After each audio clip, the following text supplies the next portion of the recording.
avance au large. Telle est l'invitation de Jésus à l'apôtre Pierre. Et cette phrase de l'Évangile que nous connaissons, le bienheureux Jean-Paul II l'a mis en exergue dans une très belle lettre qu'il a publiée il y a un peu plus de 10 ans, au début du 3e millénaire. Et en méditant cet appel adressé à travers le premier apôtre à toute l'Église. D'où qu'il a dit en latin, avance au large. Comme l'a écrit le pape en parlant de toute l'Église, cette parole résonne aujourd'hui pour nous. Et elle nous invite à faire mémoire avec gratitude du passé, à vivre avec passion le présent et à nous ouvrir avec confiance à l'avenir. Et comme ces mots trouvent écho en moi en ce jour en devenant le pasteur de notre Église en Guadeloupe. Avance au large. J'ai entendu le Christ lorsque j'ai été nommé évêque en 2003, et ce large, ce furent les années heureuses d'épiscopat dans le Val-d'Oise, lieu de rencontre des peuples, dont les Antillais, très nombreux en Île-de-France. Avance au large, spontanément j'ai répondu positivement à ce nouvel appel du Seigneur à travers le pape et son Église pour venir ici et devenir le 13e évêque de ce diocèse. Et puis, j'ai reçu de nombreux messages de bienvenue qui me vont droit au cœur. Car vous le savez bien, c'est une mission particulière que l'Église m'a confiée en me demandant de succéder après 4 années à Monseigneur Ernest Cabot, que je salue très fraternellement et que je remercie, parce que la cathèdre sur laquelle je me suis assis solennellement, eh bien, est le cadeau que m'a fait Monseigneur Ernest Cabot, et je l'en suis très reconnaissant. Mission délicate mais passionnante, enthousiasmante, comme nous l'avons vécu à Moutière avec les jeunes très nombreux en l'église Saint-Pierre et Saint-Paul de Pointe-à-Pitre. Aussi, en cette heure historique pour notre Église, dans le souvenir de tout le passé chrétien de cette Église en Guadeloupe, comme nous l'ont rappelé ces jeunes, avec ses joies, ses épreuves, ses espérances, je souhaite vous donner d'abord la signification de ces nobles rites d'installation dans cette cathédrale Notre-Dame de Guadeloupe. D'abord, celui du triple baiser. Vous qui étiez dans la cathédrale, vous n'avez pas pu le voir, mais ceux qui s'unissent à nous, à la télévision, l'ont vu, grâce à l'image. Au début de cette célébration, j'ai embrassé la terre, le crucifix et l'autel. Embrasser le sol de Guadeloupe, voilà un geste original, utilisé maintes fois par le pape Jean-Paul II lors de ses voyages apostoliques. Il voulait montrer ainsi qu'il embrassait le pays visité et le peuple qui l'accueillait. Et pour ma part, j'ai voulu montrer que j'embrassais la Guadeloupe, tous les habitants de ces îles, de la Basse-Terre où nous nous trouvons, de la Grande Terre, des Saintes, de Marie-Galante, de la Désirable, de Saint-Martin et Saint-Barthélemy. Oui, vous tous, frères et sœurs, dans le Christ, amis présents dans cette cathédrale et dans les rues de la ville, et vous tous qui vous unissez à cette prière, grâce à la radio et à la télévision, je vous salue avec affection, heureux de devenir votre évêque. Moins aimé, aimez les autres, je vous aime.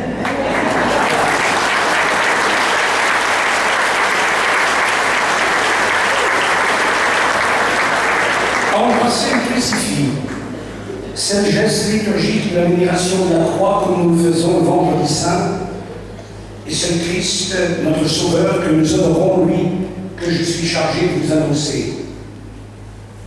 Embrasser l'autel de l'Eucharistie, comme nous le faisons au début de chaque messe, c'est aussi un signe liturgique fort pour dire que c'est lui, le Christ, notre rocher, c'est lui qui nous rassemble. Et aujourd'hui, je sais, vous êtes venus pour voir votre nouvel évêque et prier avec lui. Mais c'est aussi et avant tout pour répondre à l'invitation de Christ Jésus lui-même, c'est lui qui nous rassemble. Lui qui nous a dit au début de la célébration, faite par Monseigneur Mons Apostolique, la paix soit avec vous. Ensuite, le rite d'installation, c'était justement l'installation à la cathèdre. Moment fort de cette célébration, car il marque le lieu où le successeur des apôtres présidera désormais dans sa cathédrale, église mère du diocèse. Et chaque prêtre, en chaque Eucharistie, priera pour son évêque, montrant ainsi la communion qui nous unit.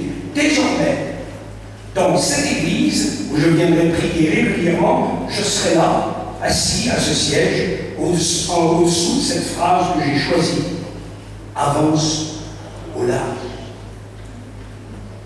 Et nous voici maintenant pour ce temps que Dieu nous donnera, ces années qui s'annoncent devant nous. Durant ce temps, comme j'y suis invité, j'annoncerai la parole de Dieu. Nous souvenons que le livre de la parole de Dieu a été mis au-dessus de moi au jour de mon ordination épiscopale. Je commenterai, comme tout prêtre, cette parole de Dieu, ici, dans cette cathédrale et dans toutes les églises du diocèse, pour les grands moments, messe chrismale, ordination, confirmation. Et vous découvrirez que votre évêque aime à prier avec vous et à méditer la parole de Dieu. Parole de Dieu nous rappelant que nous sommes tous appelés à faire partie de ce peuple de prophètes. C'est de la première lecture. Ah, si le Seigneur pouvait mettre son esprit sur eux pour faire de tout son peuple un peuple de prophètes. Et c'est vrai que par notre baptême, nous faisons partie de ce peuple de prêtres, de prophètes et de rois. Parole de Dieu exigeante, comme nous l'avons entendu dans les mots forts de l'apôtre Jacques. Amis qui êtes ici, nombreux, très nombreux, vous demandez peut-être que va faire notre évêque? Quel sera son programme? À ces questions, la réponse est simple. Elle a été déjà donnée de multiples manières, notamment dans une phrase qui nous a tous impressionnés du pape Benoît XVI au début de son ministère à Rome en 2005. Mon véritable programme n'est pas de faire ma volonté, de ne pas poursuivre mes idées, mais avec toute l'Église de me mettre à l'écoute de la parole et de la volonté du Seigneur, de me laisser guider par lui, de manière que ce soit lui-même qui guide l'Église en cette heure de notre histoire. Et pour cela, bien sûr, il me faut découvrir votre histoire, celle de ce peuple, ici en Guadeloupe, celle de son Église. J'ai déjà beaucoup lu, beaucoup entendu, et je continuerai à lire, et comme le nonce me l'a dit, à écouter. Et en cet instant, je repense à ce grand événement de l'histoire de l'Église en Guadeloupe. C'était précisément le 19 novembre 2000. Et nombre d'entre vous s'en souviennent, lors d'une messe solennelle marquant le 150e anniversaire de la fondation du diocèse. Le cardinal Lustiger, alors archevêque de Paris, était l'envoyé spécial du Saint-Père. Avant son voyage mémorable, ici aux Antilles, il avait beaucoup lu, consulté, et j'avais été honoré d'être alors associé à Paris à cet événement. Et je voudrais rappeler les questions pertinentes de Monseigneur Lustiger. Que s'est-il passé pendant les 2 siècles qui ont précédé cette année 1850, c'est-à-dire du milieu du XVIIe siècle au milieu du XIXe siècle? Quel a donc été cet enfantement dans les douleurs de l'esclavage? Et il continuait en parlant de la grâce qui a été faite par la présence chrétienne. Autre chose s'est passé à notre peuple que la destruction et l'avilissement par cette détresse. Et il disait, l'identité guadeloupéenne s'est façonnée par le mystère de la croix du Christ, cette croix plantée ici au cœur des 2 ailes du papillon, qui n'est pas signe de mort, mais de vie.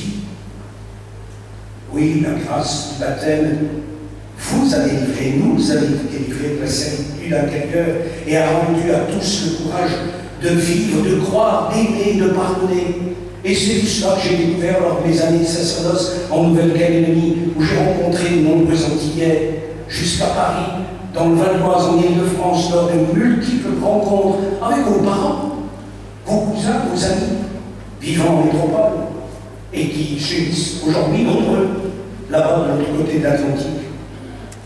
Oui, je pense en ce moment à tout ce passé douloureux, certes, mais aussi à cette grâce qui vous a été faite par les évêques, les prêtres, les religieuses de nombreuses congrégations qui sont venus ici pour l'évangile. Permettez que je mentionne quelques noms.